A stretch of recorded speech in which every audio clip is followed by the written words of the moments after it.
పరిశుద్ధ పరిశుద్ధ పరిశుద్ధ ప్రభువా, వరదూతలైనా వర్ణింపగలరా. ప్రభు అపోస్తలుల బోధ యందు మీకు ఏది నేర్పించాడో అదే మాటలను ఒకసారి వల్లె వేయడం కోసం మీ ముందు నిలబడ్డాను అంతే. And this is my honest confession from the bottom of my heart. ఇది చెప్పటం కోసం ఏదో మీ ముందు చెప్పట్లేదు. నేను మనస్ఫూర్తిగా ఈ విషయం నమ్మి మీకు చెప్తున్నాను. ఏంటంటే, నేను ఈ మాట ఎక్కడికి వెళ్ళినా కానీ మొదట చెప్తాను. ఏంటంటే, సార్వత్రిక క్రైస్తవ సంఘం నేర్పించిన మూల సూత్రాలను నాకు మీరు సంఘంగా ఏది నేర్పించారో దానిని ఒక లెక్కల మాస్టరు రెండెక్కం నేర్పిస్తే పిల్లవాడు నిలబడి రెండెక్కం ఎట్లా వల్ల వేస్తాడో, ఎట్లా అప్పచెప్తాడో, that is what I will do. ఈరోజు ఉదయం అదే చేస్తాను. మొదటి కన్ఫెషన్ ఇది. ఏంటంటే, మీకు తెలియని కొత్త విషయాలు బైబిల్లో 66 పుస్తకాల లేఖనముగా మనము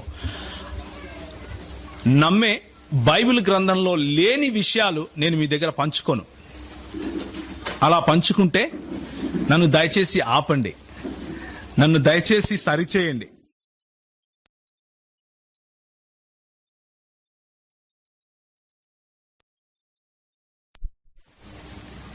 సార్వత్రిక క్రైస్తవ సంఘంలో మీరు నేను సమభాగస్థులమై ఉన్నాం. సార్వత్రిక క్రైస్తవ సంఘంలో యేసు క్రీస్తు శరీరంలో మీకు నాకు ప్రతి ఒక్కరికి, మనం ఇక్కడున్న ప్రతి ఒక్కరికి అంతే ప్రాముఖ్యత ఉంది. కనుక సార్వత్రిక క్రైస్తవ సంఘంలో మనకు చెప్పిన అపోస్తుల కార్యము 2:42 ప్రకారం అపోస్తుల బోధ యందును, సహవాసమందును, రొట్టె విరుచుట యందును, ప్రార్థన యందును, ఈ 4 పిల్లర్స్, ఈ 4 సంఘానికి కావలసిన ప్రాముఖ్యమైన బోధలు, వీటిలో కట్టుబడి మనం అందరము ఉన్నాం. కట్టుబడి ఉండే ముందుకు వెళ్ళాలి. అదే మీరు నాకు నేర్పించారు, అదే సంఘం నాకు నేర్పించింది. అవే మాటలు మనం ఈరోజు మళ్ళీ ఒకసారి చూసుకుంటాం. మొట్టమొదటిగా అపోస్తుల బోధ అనే విషయంలో మాత్రమే ఈరోజు మనం సమయం గడుపుతాం. ప్రభు చిత్తం అయితే మిగిలిన విషయాలు రాను మిగిలిన విషయాలు కొద్ది దినాల తరువాత ప్రభు చిత్తమై ఇంకెక్కడైనా మనం కలిస్తే మనం మాట్లాడుకుంటాం. ఈరోజు నేను మొదట చేసిన కన్ఫెషన్, ఒప్పుకోలు ఏంటంటే, క్రొత్త విషయము మీకు తెలియనిది నేను చెప్పను. రెండవ కన్ఫెషన్ ఏంటంటే, నాకు మాత్రమే తెలుసు అన్న దృక్పథంతో నేను రావటం లేదు. మీకు అస్సలు తెలియదు అన్న దృక్పథంతో అస్సలు రావటం లేదు. నేను నిజంగా వచ్చిన, నా మనస్ఫూర్తిగా ఈ మాట నేను చెప్తున్నాను, నేను నిజంగా ఎలాంటి దృక్పథంతో, ఎలాంటి యాటిట్యూడ్తో వస్తున్నాను అంటే, మనం కలిసి నేర్చుకుందాం, మనం కలిసి చదువుదాం అన్న దృక్పథంతో వస్తున్నాను. బెరీయులు ఏ విధంగా అయితే లేఖనాలను పరిశోధించారో అదే పద్ధతిలో ఈరోజు గనక మనం ఈ ఒక్కరోజు లేఖనాలను పరిశీలించగలిగితే తప్పకుండా అద్వితీయ సత్యదేవుని గురించిన సత్యము, సంపూర్ణ సత్యము అన్న చెప్పినట్లు మన టైనీ మైండ్స్లో మనం ఇరికించుకునే అవకాశం, లేకపోతే ఇరికించుకునే ప్రయత్నం మనం ఎంత చేసినా జరగదు. ఆయన అంతటికి ఆయన ప్రత్యక్షపరుస్తే తప్ప. సో ఈరోజు ఉదయం నేను ఎందుకు ఈ మాటలతో స్టార్ట్ చేస్తున్నాను, ఎందుకు ఈ మాటలతో మొదలు పెడుతున్నాను అంటే, మీలో ఉన్నటువంటి కొంతమంది ఎక్స్పీరియన్స్డ్ అన్న వాళ్ళతో పోల్చుకుంటే నాకు నిలబడటానికి ఇక్కడ భయంగా ఉంది. ఒకవేళ నేను తడబడితే, ఒకవేళ నేను కన్ఫ్యూజ్ అవుతానేమో, ఒకవేళ నేను సరైన సమాధానాలు అందరికీ చెప్పలేనేమో అన్న భయం నిజంగా నాలో ఉంది ఈరోజు. ఎందుకంటే కూర్చున్న వాళ్ళు మీరు చాలా విఘ్నులు, తెలిసిన వాళ్ళు, అనుభవం ఉన్నవాళ్ళు. థియలాజికల్ కాలేజెస్కు వెళ్ళి పాఠాలు చెప్తే నేర్చుకొని వచ్చి ఒకవేళ నా ముందు కూర్చుంటే నేను ఇంత భయపడుతూ వణుకుతో దేవుని వాక్యం తీయకపోవచ్చు. ఎందుకంటే అది ఒకరు నేర్పిస్తే వచ్చిన విద్య. కానీ ఇక్కడ ఉన్నటువంటి మీరు ఎక్స్పీరియన్స్డ్ పీపుల్ ఎవరైతే ఉన్నారో, మీరు ఒకరు నేర్పిస్తే నేర్చుకున్న వాళ్ళు కాదు. ప్రభు పాదాల దగ్గర కూర్చొని సంఘాలలో ప్రభువు మీకు ఇచ్చిన మాటను ఉన్నది ఉన్నట్లుగా ప్రజలకు చెప్పేవాళ్ళు, ఉన్నది ఉన్నట్లుగా ప్రభు మాటను ప్రభు ప్రజలకు పంచాలి అని ఆశపడేవాళ్ళు. మీ దగ్గర అణకువతోనూ భయముతోనూ వస్తున్నాను. దయచేసి నన్ను భరించండి అని ప్రాధేయపడుతున్నాను. రాబోయే ఒక 3 గంటలు లేకపోతే 4 గంటలు నన్ను భరించమని ప్రాధేయపడుతున్నాను. తలలు వంచుకుంటే ఒక 2 మాటలు ప్రభువును ప్రార్థిద్దాం. ఈ 3-4 గంటల్లో నేను ఏ రోజు ఎప్పుడైనా సరే లేఖనము అని వాడితే, స్క్రిప్చర్స్ అని వాడితే, దేవుని వాక్యము అన్న పదం వాడితే అది కేవలం 66 పుస్తకాలున్న బైబిలే అని దయచేసి మీరు గమనించండి. ఇంకెవరో రాసిన పుస్తకాలు, సేవకన్న రాసి చెప్పిన మాటలు, సేవకుడు చెప్పిన వాక్యం, మా అన్న ఫలానా అన్నకిచ్చిన ప్రత్యక్షతను బట్టి మేము ఇట్లున్నాము, ఇట్లాంటి మీరు దయచేసి పక్కన పెట్టండి. ఈ 4 గంటలు 66 పుస్తకాలలో ఉన్న లేఖనాల గురించి మాత్రమే మనం మాట్లాడుకుంటున్నాం. ఒకవేళ మీరు ఏదైనా మంచి ఆర్గనైజేషన్, క్రైస్తవ ఆర్గనైజేషన్కు మీరు చెంది ఉంటుంటే మీ ఫార్ములాస్ గురించి నేను మాట్లాడను. మీ ఫార్ములాస్ ను బట్టి దేవుణ్ణి నిర్వచించే ప్రయత్నం నేను చేయను. మీరు కూడా దయచేసి చేయకండి. ఈ 4 గంటలు let us focus only on scriptures. దీన్ని మనం ఏమంటామంటే సోలా స్క్రిప్చురా అంటాం. లేఖనములు మాత్రమే, సోలా స్క్రిప్చురా. మనం మాట్లాడుకునేది కేవలము 66 పుస్తకాలున్న బైబిల్లో ఉన్న స్పష్టమైన ప్రత్యక్షత మాత్రమే. ఓన్లీ అనేది ఇక్కడ key point. So let's focus our attention only towards Bible this morning, nothing else. Having said that, come back to the concept of God again. మనకు అందుబాటులో ఉన్న దేవుడు అనే కాన్సెప్ట్స్ కనుక మనం చూస్తే అవి ఏవేవంటే ఏకేశ్వరవాదము, అంటే ది మోనోథియిస్టిక్ రిలిజన్స్. ఏకేశ్వరవాదము అంటారు దీన్ని. మోనోథియిస్టిక్ రిలిజన్స్ లో ఏవే ఉన్నాయంటే యూదా క్రైస్తవ సంప్రదాయము, అంటే యూదా మతానికి చెందినటువంటి వాళ్ళు, క్రైస్తవ మతానికి చెందినటువంటి వాళ్ళు, లేదా క్రైస్తవ మార్గానికి, క్రైస్తవ పంథకు లేదా క్రైస్తవ మతానికి చెందినటువంటి దేవుడు అన్న ఆలోచన, క్రైస్తవ మతం నుంచి బయటకు వచ్చినటువంటి తెగలు కొన్ని ఉన్నాయి. యూదా క్రైస్తవ సాంప్రదాయం నుంచి బయటకు వచ్చినటువంటి సిమిలర్ తెగలు, అంటే ప్యారలల్ గా ఉంటాయి, అవి కొన్ని ఉన్నాయి. వాటిలో కూడా దేవుడు అన్న కాన్సెప్ట్ మనం చూస్తాం. దేవుడు లేదా దేవత అని ఉండదు అని నా ఉద్దేశం. దేవుడు అన్న కాన్సెప్ట్ మనం చూస్తాం. వీళ్ళని మోనోథియిస్టులు అంటారు, ఏకేశ్వరవాదులు అంటారు. నిజానికి మోనోథియిస్టులు ఎవరు? నిజానికి ఒకడే దేవుణ్ణి, అద్వితీయ దేవుణ్ణి ఆరాధించే సమూహము లేకపోతే సముదాయము, దానిని బైబిల్లో సంఘముగా పేర్కొన్నారు. అది ఏంటి అన్నది మనం ముందు ముందు చూస్తాం. మోనోథియిస్టుల తరువాత మనకు మిగిలింది ఏంటంటే మోనోథియిస్టులు కాని ప్రపంచం ఉంది, ఏకేశ్వరవాదం కాని ప్రపంచం ఒకటి ఉంది. అదేంటంటే అందులో పాలిథియిస్టులు ఉన్నారు, అంటే బహుదైవారాధికులు. ఒకరికంటే ఎక్కువ దేవుళ్లను ఆరాధించే వాళ్ళను బహుదైవారాధికులు అంటారు. పాంథియిస్టులు ఉన్నారు. పాంథియిస్టులు అంటే దేవుడు మరియు సృష్టి ఒకటే అని నమ్మేవాళ్ళు. షామనిస్టులు ఉన్నారు, అంటే ప్రకృతిని ఆరాధించే వాళ్ళు ఉన్నారు. పానెంథియిస్టులు ఉన్నారు, డీస్ట్లు ఉన్నారు. ఇలా చెప్పుకుంటూ పోతే చాలా మంది ఉన్నారు. కనుకనే కన్ఫ్యూజన్ లేకుండా 2 భాగాలుగా చేశాను. ఒకరు మోనోథీయిస్టులు కాని వారు ఇంకొకరు. 2 మోనోథీయిస్టులు కాని వారి గురించి ఒక 5 నిమిషాలు మాట్లాడుకుందాం. ఆ తరువాత ఏకేశ్వరవాదము లేకపోతే మోనోథీయిస్టుల దగ్గరకు వద్దాం. మోనోథీయిస్టులు కాని వాళ్లను 2 రకాలుగా విభజించవచ్చు.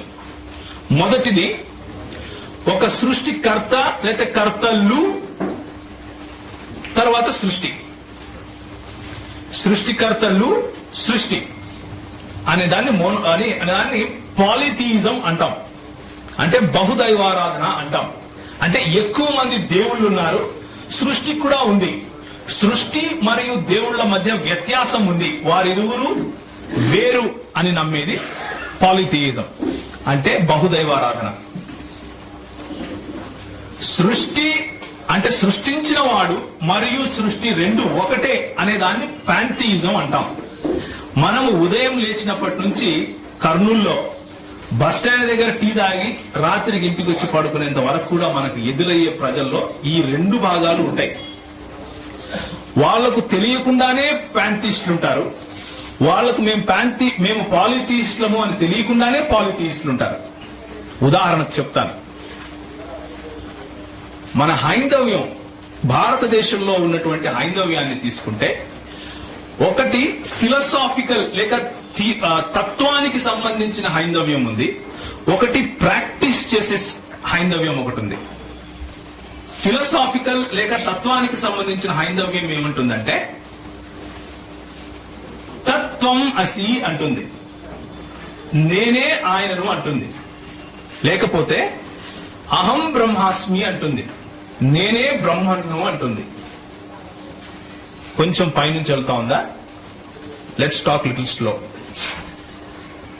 ఫిలసాఫికల్ హైందవ్యం ఏం చెప్తుంది అంటే, అయ్యా ఏ రోజైతే నువ్వు రియలైజ్ అవుతావో, నువ్వు విద్యలోకి వస్తావో, ఇప్పుడు ప్రస్తుతానికి నువ్వు అవిద్యలో ఉన్నావు. నీ అవిద్య ఏంటంటే దేవుడు అనేవాడు ఎక్కడో ఉన్నాడు, వాడితో నువ్వు మాట్లాడాలి అని నువ్వు ఆలోచిస్తున్నావు. అదే అవిద్యరా నాయన, దాన్నే మాయ అంటారు. నీకు దేవునికి మధ్యలో వ్యత్యాసం లేదు, నీవే దేవుడివి.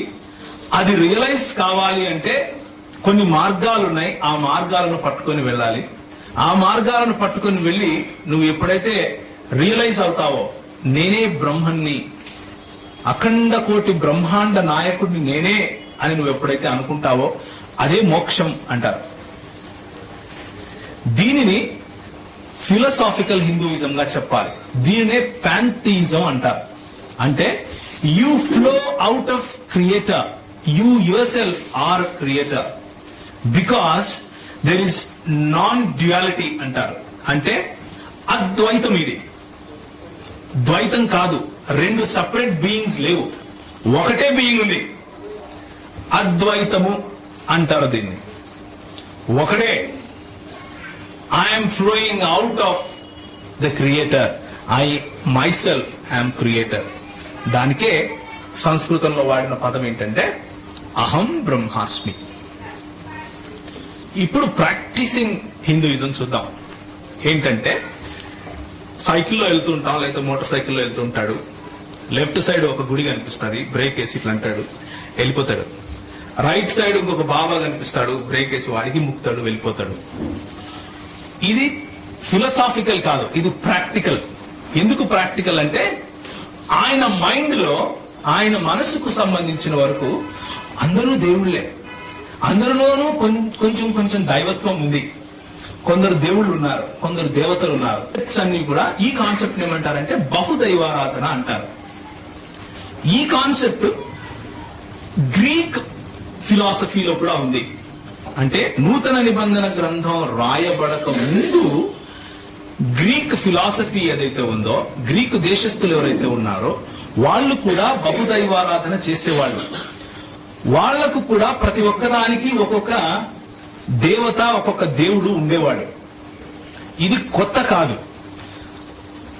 అబ్రహామును పిలుచుకున్న దేవుడు అబ్రహామును ఏ ప్రాంతం నుంచి పిలుచుకున్నాడండి? మెసొపొటేమియా అనే ప్రాంతం నుంచి పిలుచుకున్నాడు.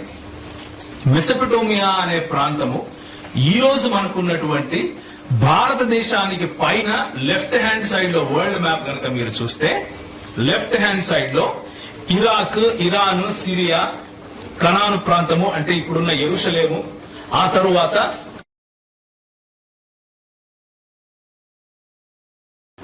ఏకేశ్వరవాదులైనటువంటి యూదా క్రైస్తవ సముదాయం ఎలాంటి దేవుణ్ణి కొలుస్తున్నారు అన్న విషయం మనం చూస్తాం. ఈ ఏకేశ్వరవాదులు అయినటువంటి యూదా క్రైస్తవ సముదాయం నుంచి మొదట యూదా సముదాయాన్ని చూడాలి. అబ్రహామును దేవుడు పిలుచుకున్నాడు అన్నట్లుగా చరిత్ర చెప్తా ఉంది.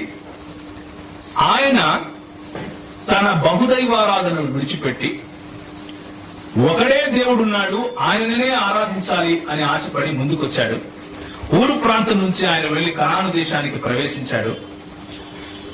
ప్రవేశించిన తరువాత ఆయనను, ఆయన కుమారులను అంటే అబ్రహాము దేవుడు, ఇస్సాకు దేవుడు, యాకోబు దేవుడు ఒకడే అన్నట్లుగా ఆ దేవుడు తన పరిచయాన్ని తన పిల్లల పేర్లు పెట్టి మరీ ఇచ్చుకున్నాడు.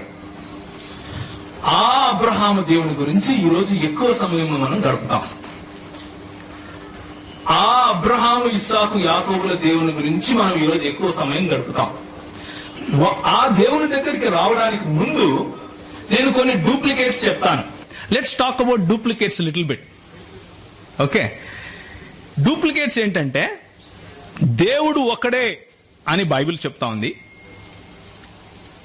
అనేసి ఈ 66 పుస్తకాలలో ఉన్నటువంటి వచనాలలో నుంచే కొన్ని వచనాలను మాత్రమే చెరీ పికింగ్ చేస్తారు. చెరీ పికింగ్ అంటే నీకు ఇష్టమైనదే తింటావు, నీకు ఇష్టం లేనిది అసలు భోజనమే కాదంటావు. దాన్ని చెరీ పికింగ్ అంటారు. అంటే నిన్ను కూర్చోపెట్టి భోజనం పెడితే నీకు సాంబార్ ఇష్టం అనుకోండి, సాంబార్ మాత్రమే భోజనం, మిగిలిన వాళ్ళు తినేదంతా గడ్డి అంటావు. నీకు బిర్యానీ ఇష్టం అనుకోండి, బిర్యానీ పెట్టించుకుంటావు, మిగిలిన వాళ్ళందరూ ఎర్రోళ్ళే. ఇంకా దాన్ని చెరీ పికింగ్ అంటాం.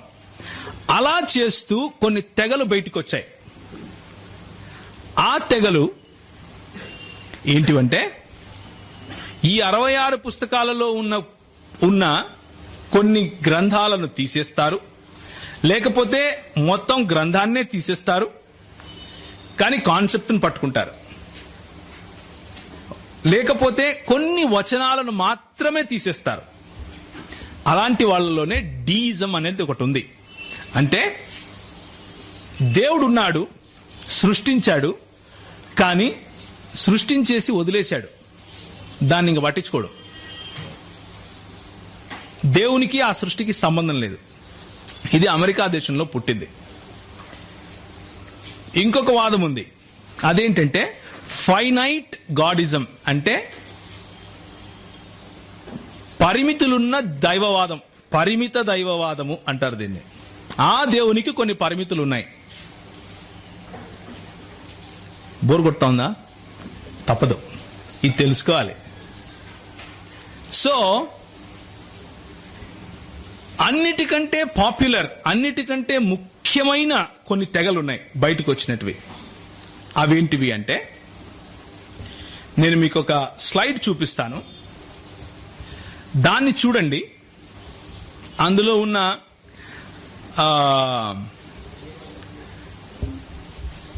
తెగలు నేను చూపిస్తాను. ఆ తెగలు ఇవన్నమాట. చూడండి, ఎబియోనైట్స్ అంటారు, అంటే ఎబియోనీయులు. వీళ్ళు క్రీస్తు దైవత్వాన్ని విస్మరించారు. వీరు కూడా ఒక యూదా క్రైస్తవ సముదాయం నుంచి బయటకు వచ్చినటువంటి తెగయే. డోసెటిక్ నాస్టికులు ఉన్నారు.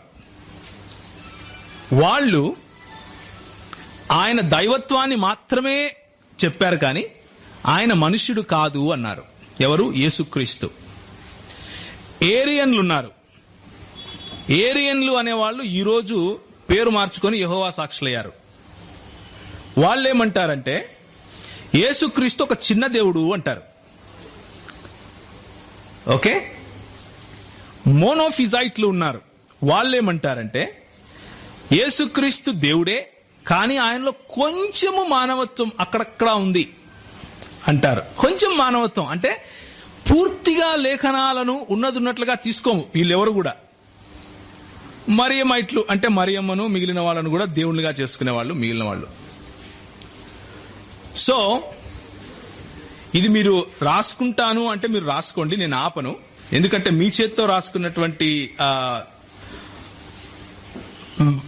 మీ చేత్తోనే మీరు రాసుకుంటే మీకు పనికి వస్తుంది. అయినప్పటికీ నేను మీకు ఈ స్లైడ్స్ మొత్తము ఈమెయిల్లో ఇస్తాను. మీకు ఒకవేళ ఈమెయిల్ అడ్రసెస్ ఉంటే నాకు ఇస్తే మొత్తం అంతా ఇస్తాను. సో మీరు focus on listening more, let's discuss. Okay, you can be free. నేను అంతా ఇస్తాను, ఉన్నది మొత్తం ఇచ్చేస్తాను. సో అక్కడ రాయబడంది నేను చెబితే అది మీరు మిస్ అవ్వకండి దయచేసి. సో లేఖనములలో దేవుని దగ్గరికి రావడానికి ముందు ఈ లేఖనములలోనే లేఖనాలను ఎత్తి చూపిస్తూనే దేవుళ్ళ గురించి చెప్పే వాళ్ళ గురించి ఈరోజు చూపించాను మీకు. వాళ్ళు ఎందుకు అలా మారారు అన్నది తెలుసుకోవాలి అంటే త్రిత్వ సిద్ధాంతం తెలుసుకోవాలి. ఇప్పుడు మీకు అర్థమైందా నేను ఎందుకు ఇంత సుత్తి కొట్టాను? ఇంత సుత్తి ఎందుకు చెప్పానంటే మీకు ఇదంతా లేఖనములలో ఉన్న దేవుడు త్రిత్వము అని అర్థం చేసుకోకపోతే వచ్చే పర్యవసానం అది. నువ్వు ఏరియను అన్నా అవుతావు, ఎబియోనైట్ అన్నా అవుతాడు, నాస్టిక్ అన్నా అవుతావు, లేకపోతే ఇంకొక ఆయన ఉన్నాడు బిషప్, ఆయన పేరు నెస్టోరియన్ అన్నా అవుతావు.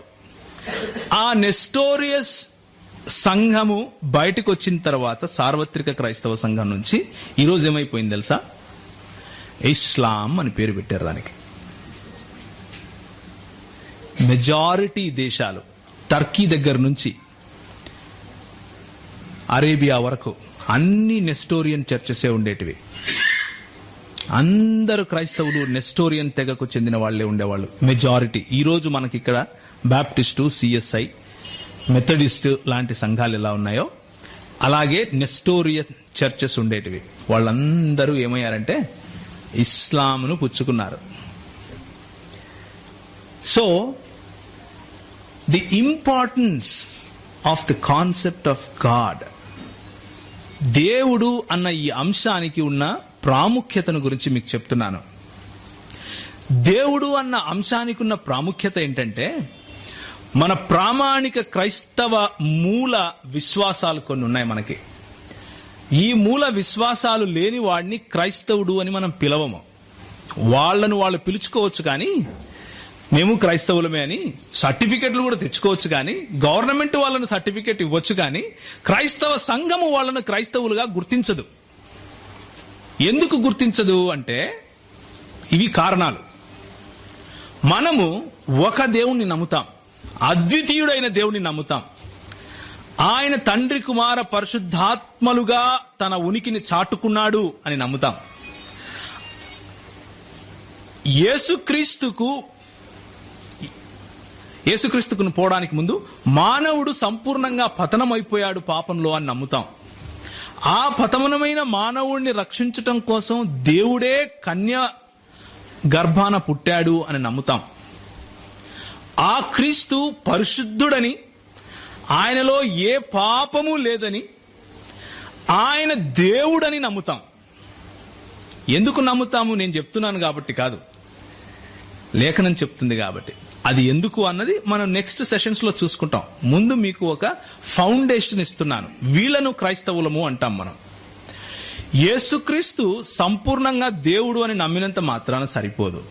యేసుక్రీస్తు అంతే సంపూర్ణంగా మనుష్యుడు అని నమ్ముతాం.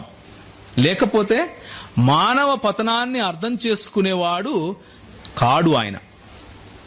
ఆయన మనుష్యుడు అవక తప్పదు.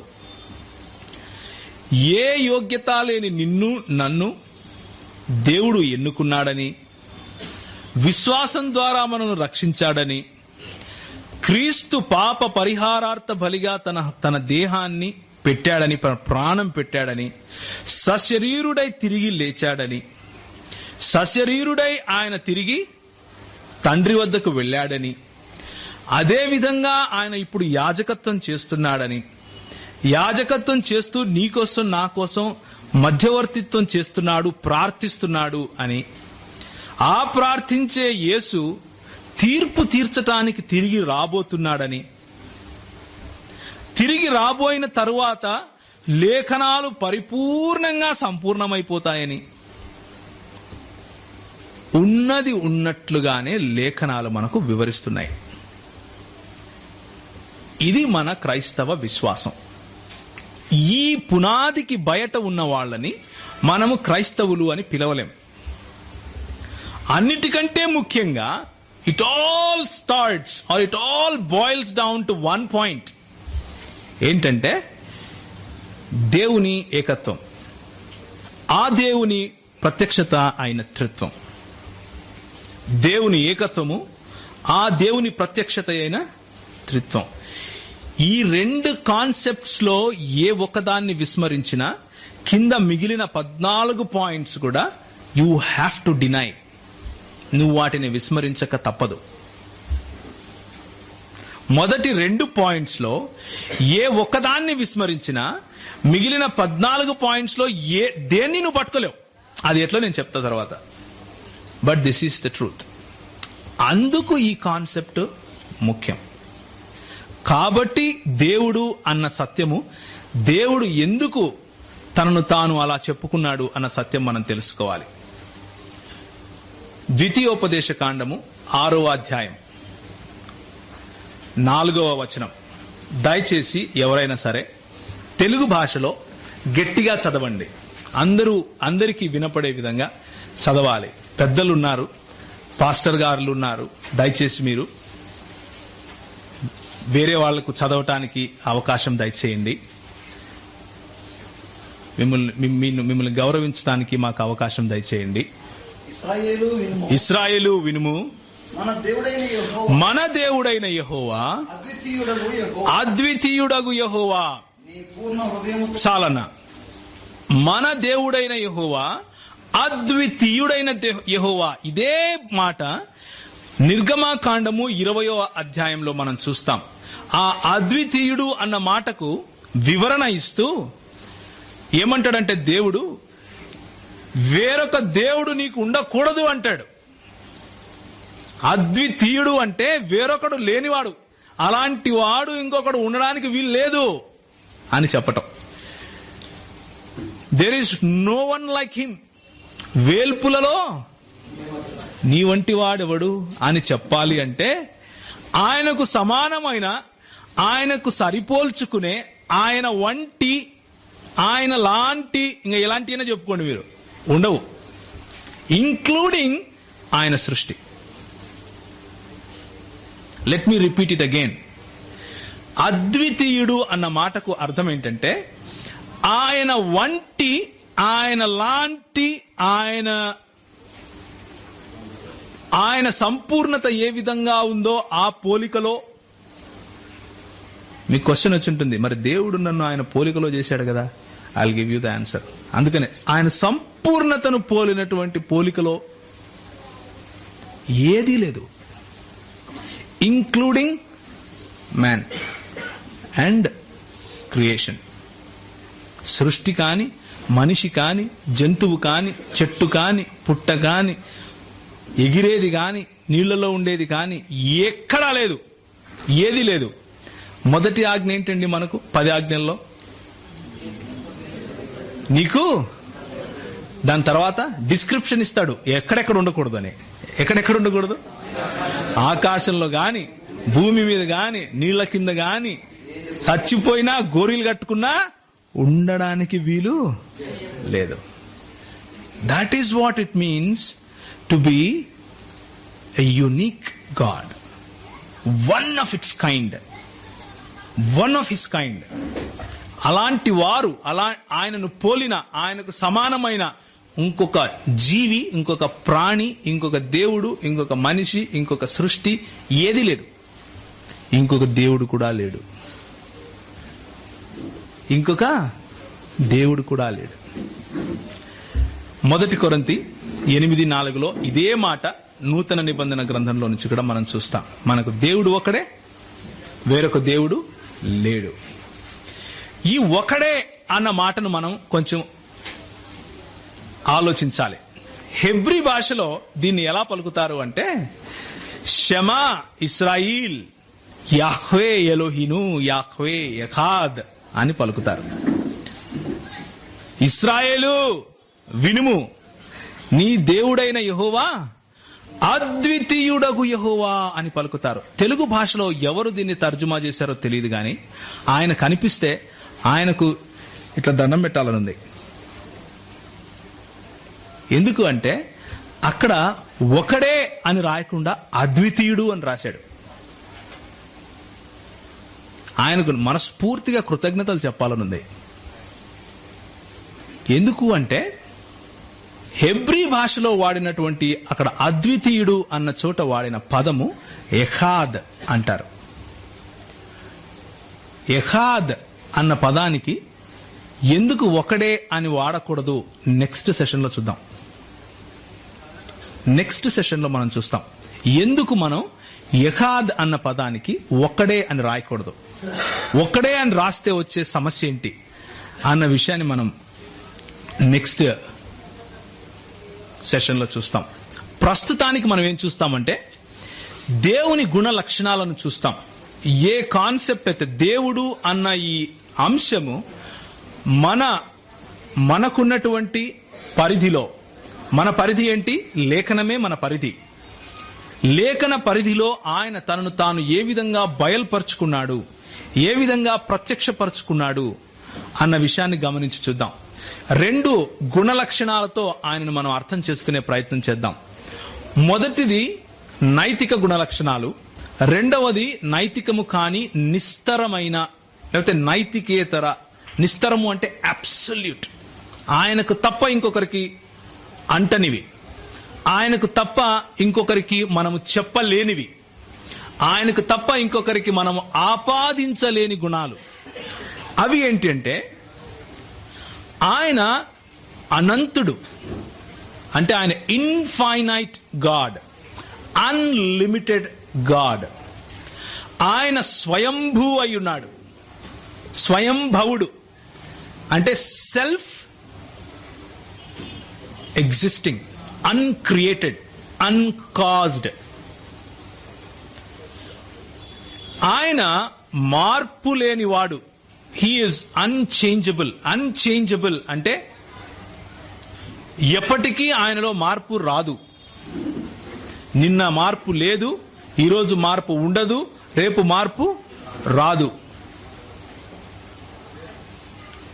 ఆయన నిత్యుడు, అంటే ఒకరోజు ఉండి ఇంకొక రోజు లేకుండా ఉండేవాడు కాదు. ఆయనకు ఒక మొదలు ఒక అంతము అనేది ఉండదు. ఆయన అన్నీ చేయగలవాడు, అంటే ఆయన సర్వ సామర్థ్యము గలవాడు, సర్వ సమర్థుడు. ఆయన సర్వజ్ఞుడు. సర్వజ్ఞుడు అంటే అన్ని తెలిసినవాడు. అదేవిధంగా ఆయన సర్వవ్యాపి అయిన దేవుడు, అంటే అన్ని చోట్ల ఒకే సమయంలో ఉండగల వాడు. ఈ 7 పాయింట్స్లో ఏ ఒక్క పాయింట్ అయినా సరే వేరే క్రియేషన్కి, అంటే సృష్టిలో దేనికైనా సరే ఆపాదించే ప్రయత్నం చేసి చూద్దాం, సాహసం చేద్దాం. ఆలోచించి చూడండి, ఎవరికి చెప్పొచ్చు? ఆలోచించి చూద్దాం, జస్ట్ ఒక 2 minutes. ఎవరికి చెప్పచ్చు? అనంతుడు అంటే ఏంటన్నా? What do you mean by infinite? అంతము లేనివాడు.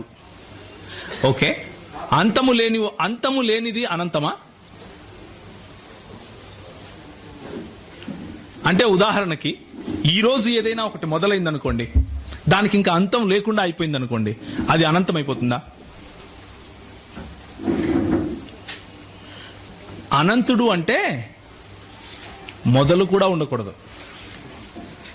So what I'm trying to say is, ఈ 7 పాయింట్లు కూడా ఒకదానితో ఒకటి ముడిపడి ఉన్నాయి. They are inseparable. వాటిని వేరు చేయలేరు. ఉదాహరణకి, మార్పు లేని వాడు అనంతుడు అయ్యి ఉండక తప్పదు. అర్థమవుతుందా? ఎందుకు చెప్పండి? అనంతుడు కాకుండా మార్పు లేని వాడు ఎందుకు ఉండలేడు? ఒకానొక రోజు ఒకానొక సమయంలో కలిగిన వాడు ఆ సమయానికి ముందు లేడు అనేగా అర్థం. అలాంటి వాడు అనంతుడు ఎలా అవుతాడు? ఒకవేళ అనంతుడై మార్పు లేని వాడుగా ఉండగలడా? ఉండలేడు. ఇంకొక మాట, సర్వజ్ఞుడు అంటే అన్ని తెలిసిన వాడు. అన్ని తెలిసిన వాడు కాదు అనుకుందాం దేవుడు. అది సాధ్యమా? ఇంపాసిబుల్. ఎందుకు? నిర్వచన రీత్యా ఏదైనా తెలియని విషయం ఉంది అంటే ఆయన కంటే గొప్ప విషయం ఏదో ఉందని, అప్పుడు అది దేవుడు అవుతుంది. సో ఈ 7 పాయింట్స్ కూడా దేవుడు అన్న ఈ అంశము, ఈ కాన్సెప్ట్ నుంచి ఇన్సెపరబుల్ అన్నమాట. ఇవి వీటన్నిటినీ గనక మనము ఒక చోట పెడితే ఏమని మాట్లాడతాము, ఏమని చెప్తాము అంటే పర్ఫెక్ట్ అనాలి. పర్ఫెక్ట్, నిస్తరమైన perfection, absolute perfection. Is a perfect God అని చెప్పాలి. వీటి గురించి ఇంకొంచెం ముందుకు వెళ్దాం. ఇప్పుడు నైతిక లక్షణాలు చూద్దాం. ఇవి మనము కొద్దిగా ఆ నైతిక లక్షణాల్లో కొంచెం మనం కూడా ఆపాదించుకోవచ్చు. ఉదాహరణకి, ఆయన పరిశుద్ధమైన దేవుడు, ఆయన నీతి న్యాయములు గలవాడు, ఆయన సత్యవంతుడు, ఆయన పరిపూర్ణుడు, ఆయన ప్రేమామయుడు. వీటిని గురించి ఒక 2 మాటలు చెప్పుకుందాం. ఎక్కువ సమయం తీసుకోను, నా సమయం ఇంకా 10 నిమిషాలే ఉంది. మార్పు చెందని దేవుడు అన్నది పైన మనం చెప్పుకున్న అబ్సల్యూట్ ట్రూత్స్, నిస్తరమైన సత్యాలకు లేకపోతే నిస్తరమైన గుణ లక్షణాలకు ఇది ఒక చిహ్నం, లేకపోతే ఇది సమరీ, పర్ఫెక్షన్. సంఖ్యాకాండము 23వ అధ్యాయం 19వ వచనము, 1 సమూయేలు 15వ అధ్యాయం 29వ వచనం, కీర్తన 102 25 నుంచి 27, హెబ్రీ 6:18, తీతుకు రాసిన పత్రికకు 1వ అధ్యాయం 3వ వచనం, యాకోబు 1:17. కేవలం యాకోబు 1:17 చదివి ముందుకెళ్దాం. ఎవరైనా సరే ఒకరు యాకోబు 1:17 దయచేసి చదవండి. ఆయన యందు ఎవరు తీశారా? శ్రేష్టమైన ప్రతి ఈవియు, సంపూర్ణమైన ప్రతి వరమును చదవండి అన్న. జ్యోతిర్మయుడకు తండ్రి వద్ద నుండి వచ్చును, ఆయన యందు ఏ చంచలత్వమును గమనాగమనముల వలన కలుగు ఏ ఛాయ అయినను లేదు. దేర్ ఇస్ నో చంచలత్వము, ఆయనలో మార్పు రాదు, ఆయనలో గమనాగమనముల వలన కలిగే ఏ ఛాయ ఉండదు అని యాకోబు చాలా స్పష్టంగా హీ ఈజ్ సమరైజింగ్ ఇట్. పైన ఉన్న వచనాలన్నీ గనక చదివితే మనకు అర్థమయ్యే లాస్ట్ మాట యాకోబు 1:17. అదే మాట మలాకి 3:6లో కూడా ఉంటుంది. నేను నీ దేవుడైన యెహోవానైన నేను మార్పు లేని వాడను, మార్పు నాలో ఉండదు, కనుకనే ఆయనను నిస్తరమైన సత్యంగా లేకపోతే అబ్సల్యూట్ ట్రూత్ గా చూస్తున్నాం. ఈ మార్పు చెందని దేవుడు మనకు ఇచ్చే మాట ఏంటంటే, ఆయన మార్పు చెందని వాడు కాబట్టి నిన్ను ఒకరోజు రక్షించాను అని చెప్తే నువ్వు రక్షించబడ్డావు అంతే. మళ్ళా ఆయన మారడు, ఆయన మాట మార్చుకోడు.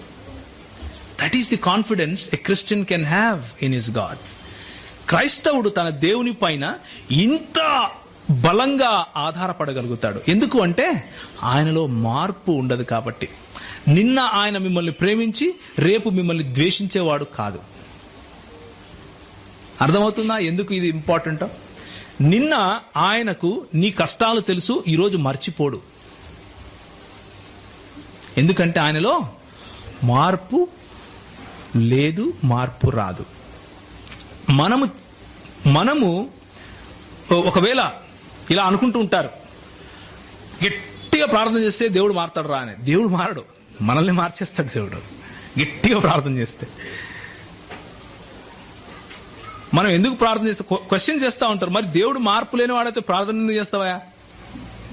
నాకు పెళ్లి కావాలంటే దేవుడు అప్పుడు రియలైజ్ అవుతాడా, ఓ ఈయనకి పెళ్లి కావాలి కాబట్టి ఒక అమ్మాయిని బట్టి కాదు.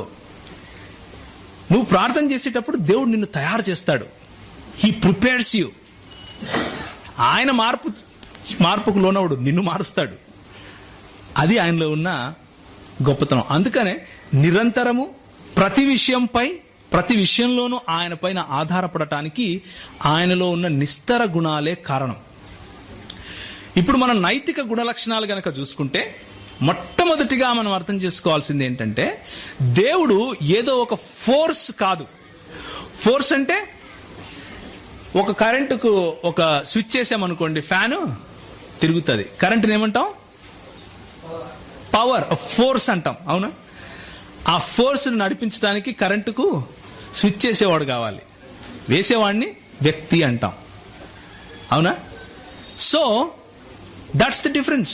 దేవుడు ఒక శక్తి మాత్రమే కాదు, వ్యక్తిత్వము కాదు. వ్యక్తిత్వం ఉన్న ఒక వ్యక్తి. ఆయన ఒక వ్యక్తి అయి ఉన్నాడు. ఏదో ఒక శక్తి అనుకుని పొరపడితే మనం ఏమవుతామంటే యెహోవా సాక్షుల్లో కలిసిపోతాం. అది ఎందుకో నేను చెప్తాను.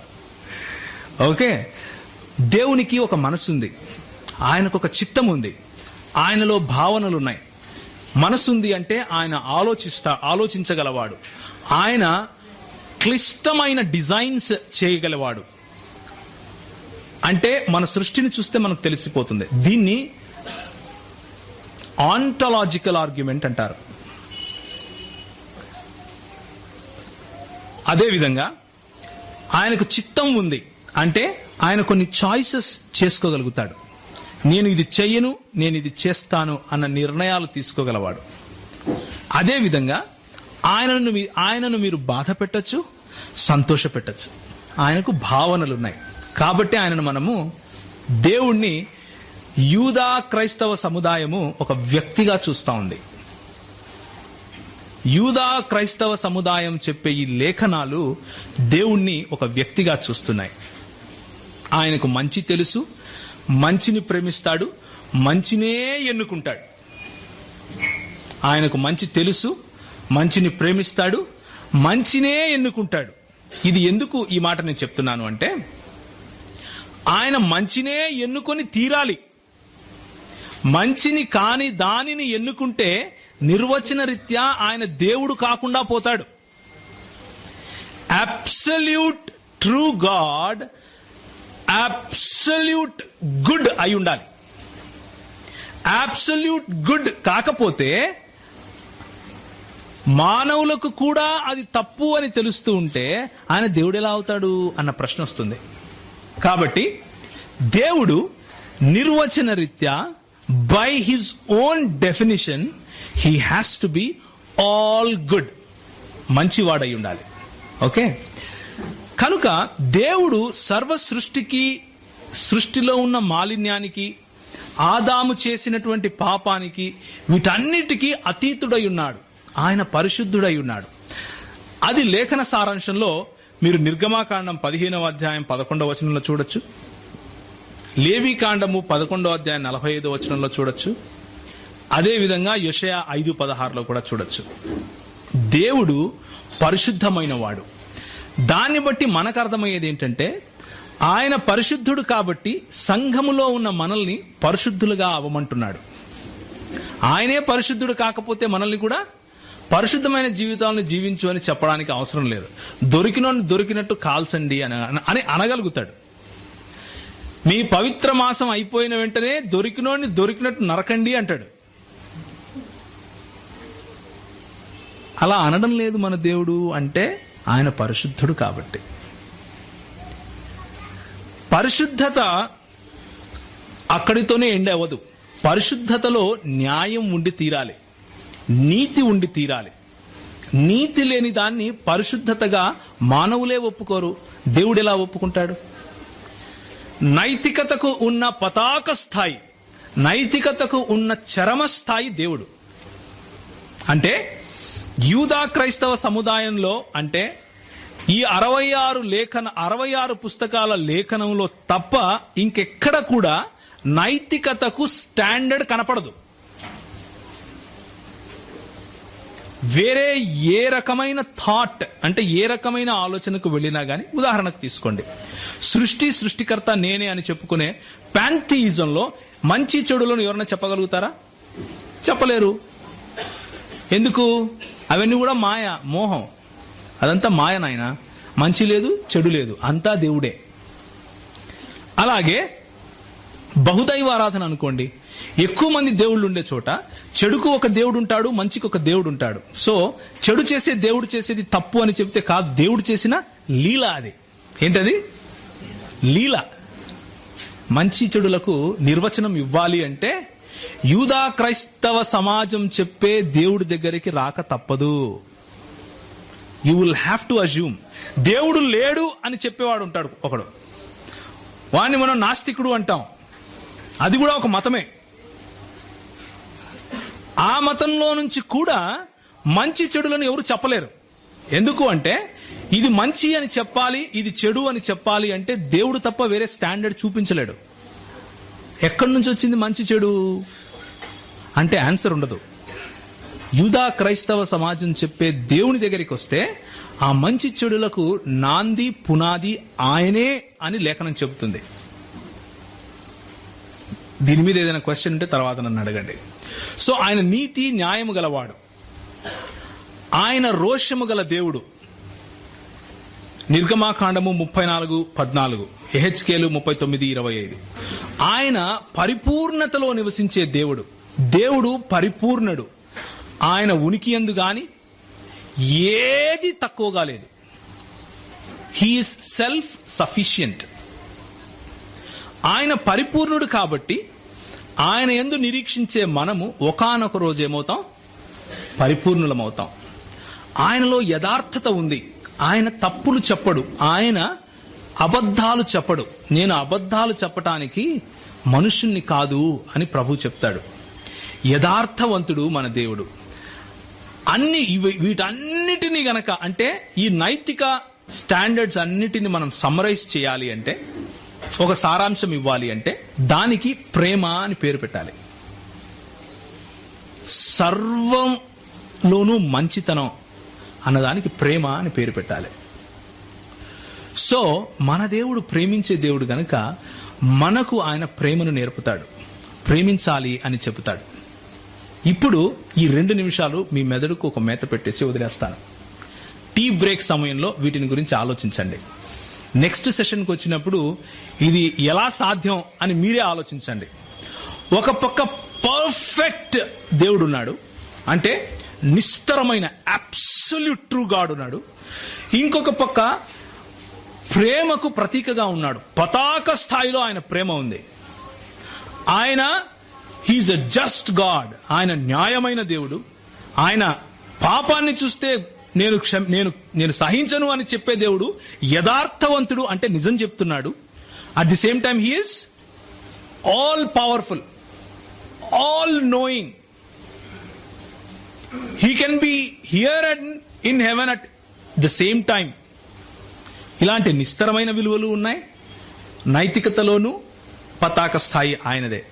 అప్పుడు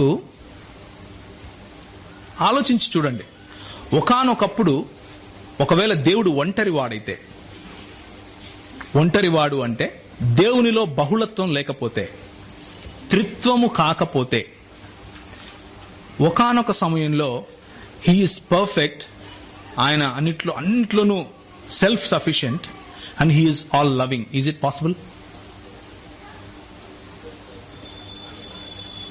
ఎవరిని ప్రేమించాడు? ఎవరితో మాట్లాడాడు? ఆయనకు రిలేషన్స్ అన్నవి ఎలా తెలుసు? ఆయనకు అన్నీ తెలిసి ఉండాలి. ఆయన సర్వగుణ సంపన్నుడు, అంటే ప్రేమలో పతాక స్థాయి ఉన్నవాడు. నైతికేతర అంటే పర్ఫెక్షన్ అనే ఈ గుణాలు, ప్రేమ అనే ఈ గుణం, ఈ రెండింటిని బ్యాలెన్స్ చేయాలి అంటే దేవుడు ఒంటరి వాడు అయితే సాధ్యపడుతుందా? టీ బ్రేక్లో ఆలోచించండి. తలలు వంచుకుంటే ప్రార్థన చేసుకుందాం.